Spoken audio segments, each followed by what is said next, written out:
bem-vindos à Doug News Expansão da Consciência. Meu nome é Douglas Alegrini, eu sou advogado criminalista e hoje o tema que nós vamos trazer é justamente o direito à liberdade, o direito de ir e vir.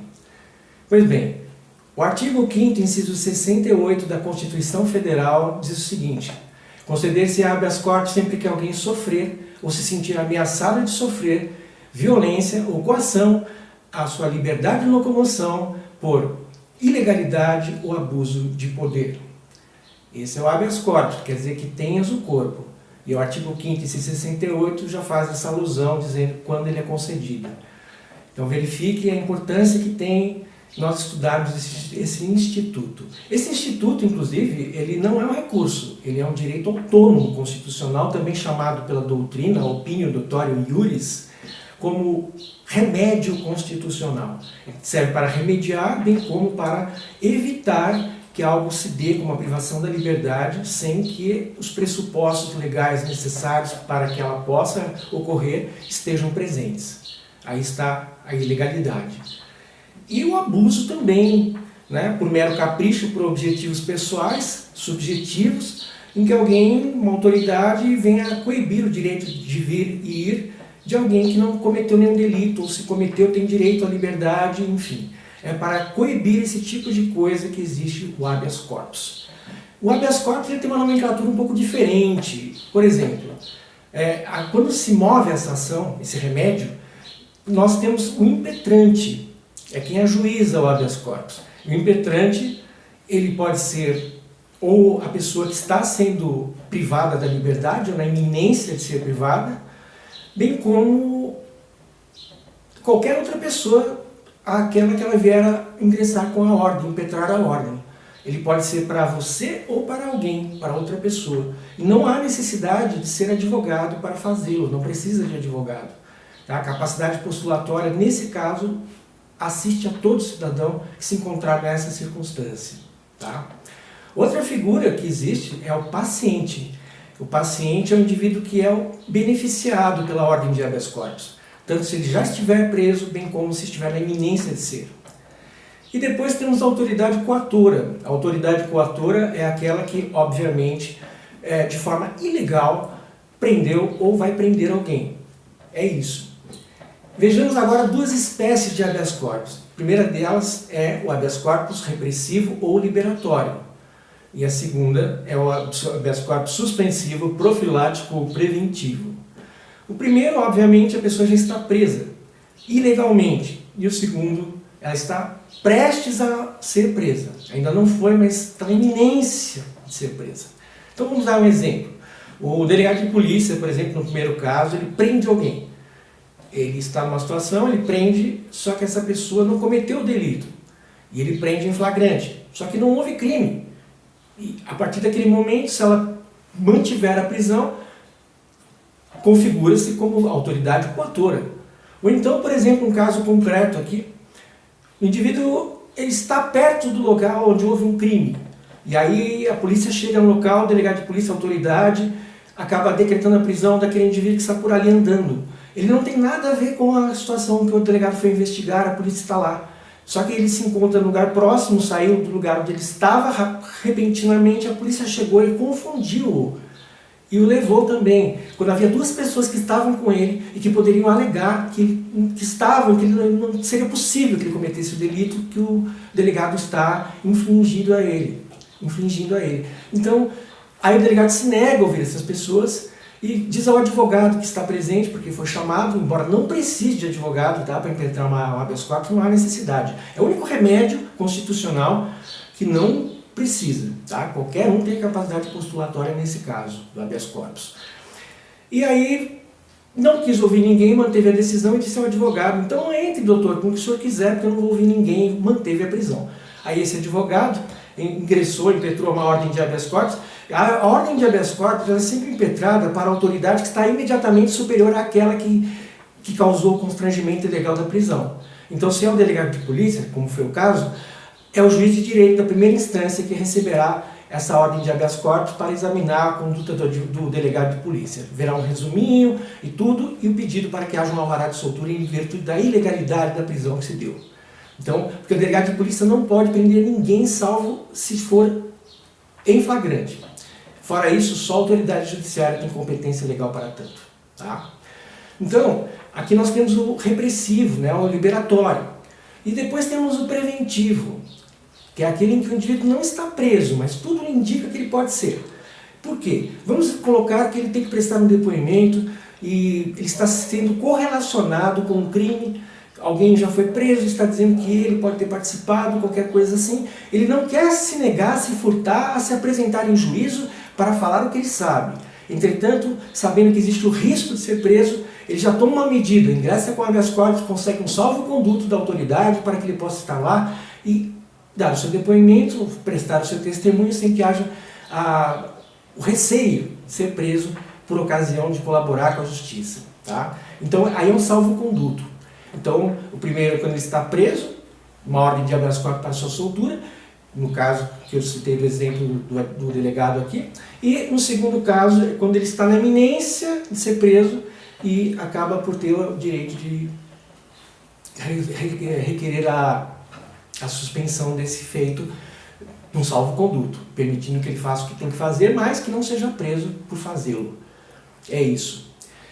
O habeas corpus preventivo, inclusive ele é usado, algumas vezes as pessoas entendem, alguns colegas entendem, para a ação de alimentos quando o indivíduo está inadimplente e perdeu o emprego. Não é que ele está se excusando nem voluntariamente deixando de fazer a obrigação que ele tem. Só que está desempregado, acabou de perder o emprego e pede o habeas corpus. O Superior Tribunal de Justiça, a súmula é uma apanhada da jurisprudência que se coloca como reiteradas decisões que são naquele sentido. Então, quando a lei é omissa, uma das fontes do direito é a jurisprudência. Então, nesse caso da prisão de alimentos, eu entendo que não, mas há quem entenda que sim, respeito. Mas para mim cabe aí o agravo de instrumento e não o habeas corpus. Mas essa é uma outra discussão, só para trazer a baila aqui para mostrar que o direito tem uma hermenêutica, uma interpretação. É uma ciência da área de humanas, mas tem metodologia para poder ser interpretada. É isso. Então agora verifiquemos, né? Ele é um instituto jurídico, ele é uma ação autônoma, ele é um remédio constitucional, e a Constituição, como nós sabemos, é a lei maior que se coloca acima de todas as demais, ocupando o topo da pirâmide, e a ela todos estão subservientes. Todos estão subjugados, todas as ordens, todas as normas da ordem jurídica, do ordenamento, que é o conjunto de regras de caráter geral e abstrato, que prevê hipóteses que decidirão nos casos concretos.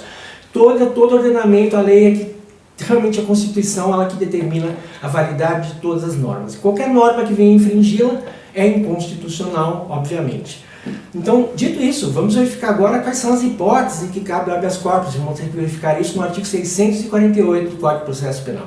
A primeira hipótese ela diz respeito à falta de justa causa. Então, se o indivíduo não cometeu um delito, ele não pode ser preso. Ou, se for preso, tem que ter um fundamento. Se tiver fundamento, aí não caberá o habeas corpus.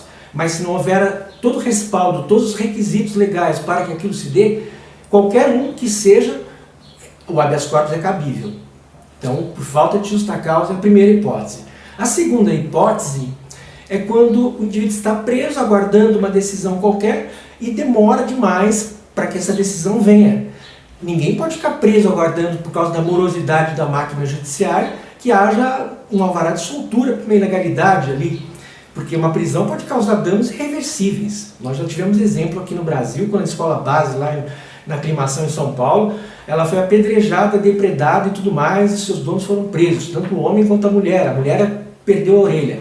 O homem foi estuprado, contraiu HIV e tudo quando descobriu-se que não eram eles os responsáveis pelo que aconteceu na escola. E depois, por causa de uma mentira que veio à tona, mas já veio tardiamente. E aí, por conta de ter preso indevidamente, acabou pegando a AIDS e tudo mais, em virtude de uma decisão que demorou a chegar. É isso. Então, como o risco é muito grande, o nosso direito coloca a liberdade como regra e a prisão como exceção. Então essa é a segunda hipótese, de não poder demorar demais. Então, por excesso de prazo, cabe um habeas corpus também. Outro caso é, por exemplo, quando a autoridade que mandou prender não tem competência para isso. Essa competência aqui, só para explicar para aqueles que não são versados no direito, essa competência não diz respeito à capacidade de realizar algo, a competência no sentido ordinário do termo, né? Comum, não é essa. A competência que eu me refiro aqui é a competência dada pela lei, uma atribuição legal para que se possa prender alguém. E essa autoridade, se ela não for competente, não pode fazê-lo. Eu dou aqui novamente o exemplo da autoridade policial. Se ela quiser prender alguém, tem que ser em flagrante, não é quiser, ela tem que fazê-lo se houver realmente em virtude de ser uma obrigação e ela está investida, né? Porque qualquer um de nós pode prender qualquer pessoa em flagrante. O delegado só pode fazê-lo em flagrante. Então, se ele não o fizer, se ele extrapolar sem uma ordem judicial e não houver flagrante, existe uma ilegalidade sim, o abuso de autoridade, e vai ser coibida e será concedido o habeas corpus. Então, a terceira hipótese é quando a autoridade não é competente para mandar prender. Só o juiz de direito, só o Poder Judiciário pode prender. O delegado só se houver flagrante. Então, é isso. A outra hipótese é quando cessa o motivo pelo qual ensejou a prisão de alguém, a prisão preventiva, por exemplo. Coloquemos que alguém vai depor e o indivíduo que está preso preventivamente para não ameaçar, não intimidar, não matar, não fazer nada de ruim com a testemunha que vai depor, vai testemunhar.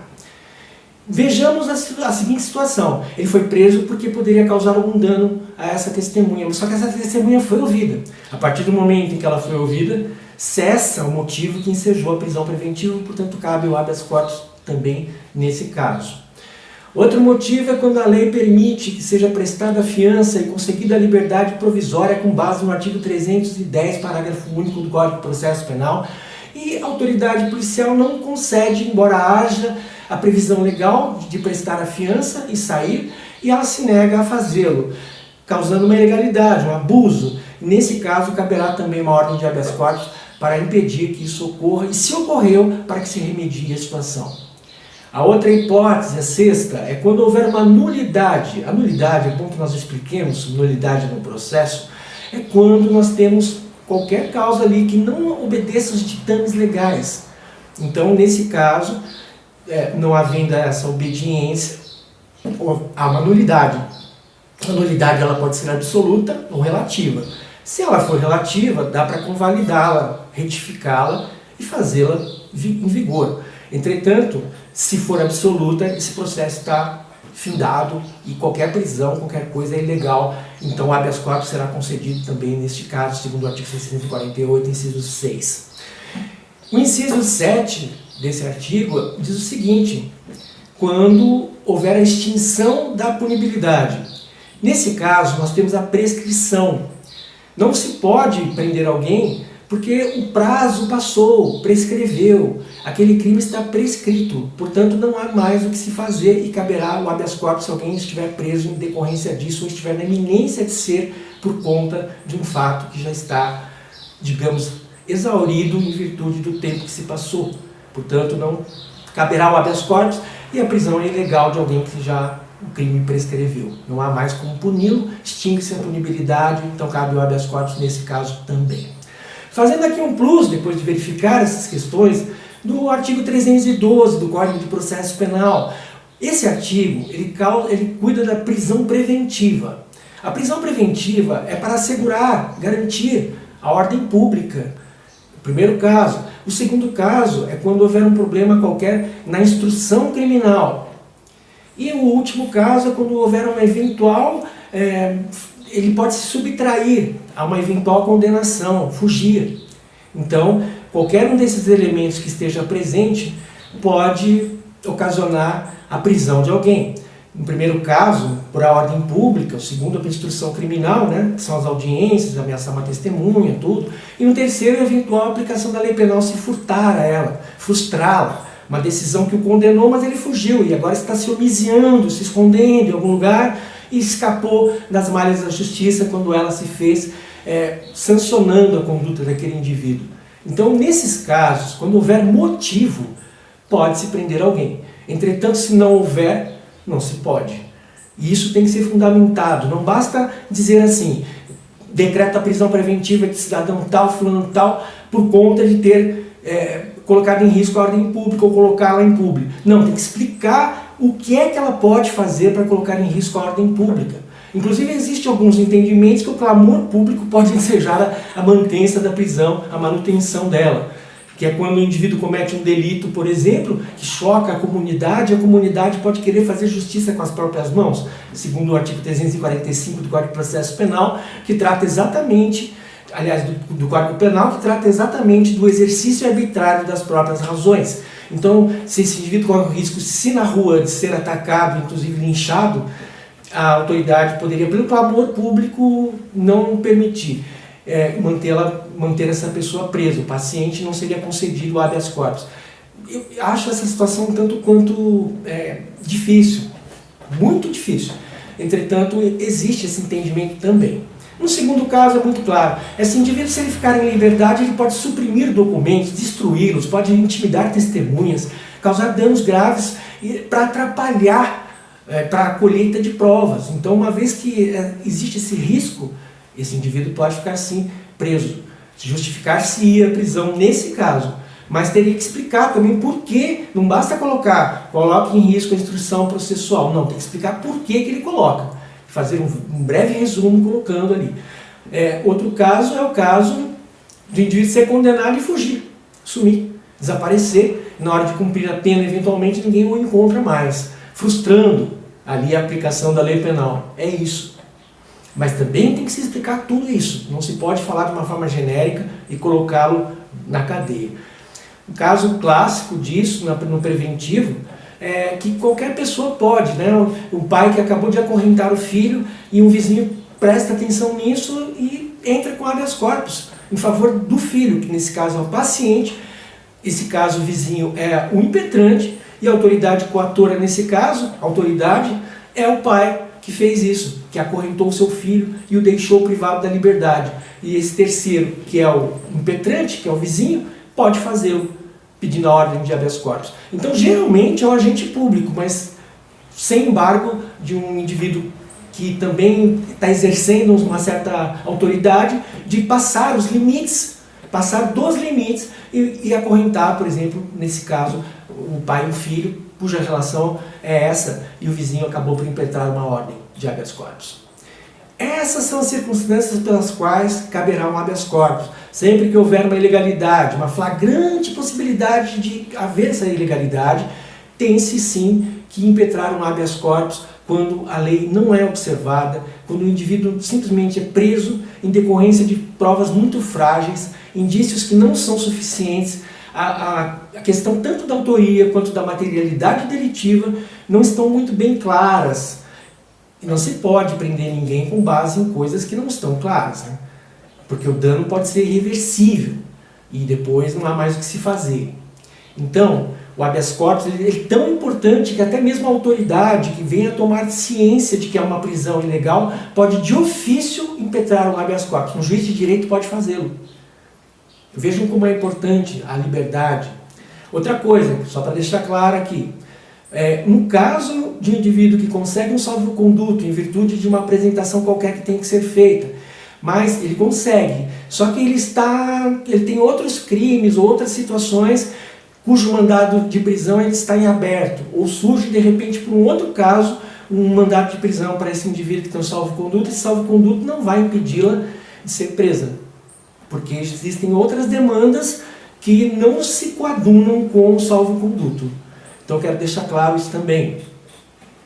O habeas corpus ele tem que ser previsto. O artigo 315 do Código de Processo Penal, por exemplo, vai dizer que a prisão preventiva ela tem que ser reexaminada num prazo pelo menos de 90 dias.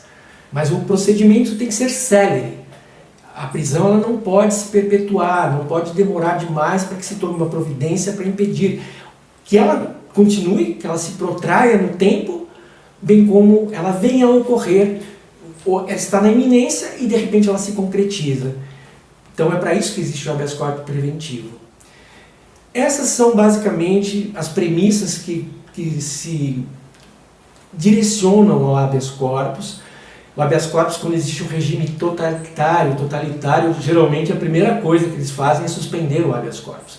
O habeas corpus também em caso de crime disciplinar não cabe, é discutível, tá? É discutível, mas a rigor não cabe e as hipóteses que eu mencionei são essas válidas para que nós tenhamos a interposição, a impetração da ordem do habeas corpus. Espero que tenha sido útil essa videoaula. Se você gostou, deixa um like para nós agora mesmo, para que você não se esqueça de fazê-lo. Inscreva-se no canal, venha participar. Olha, o direito, mesmo você que está nos assistindo e que não milita no direito, nem acadêmico, nem é um advogado, um promotor, um juiz, seja lá você quem for, a atividade que você tiver, mas só o fato de você estar aqui até o momento mostra que tem interesse em conhecer os seus direitos, conhecer esse instituto tão importante que é o habeas corpus, saber como ele funciona. Aqui, de uma forma muito singela, tentei explicar, espero que tenha ficado claro para vocês o que é o habeas corpus. Então deixem um comentário aqui. O YouTube ele depende desse tipo de informação, de comentários, de inscrições e, sobretudo, de likes, para que outras pessoas venham ter acesso ao nosso trabalho, que é feito com muito amor e carinho. Sendo assim, me despeço e até a nossa próxima videoaula. Muito obrigado.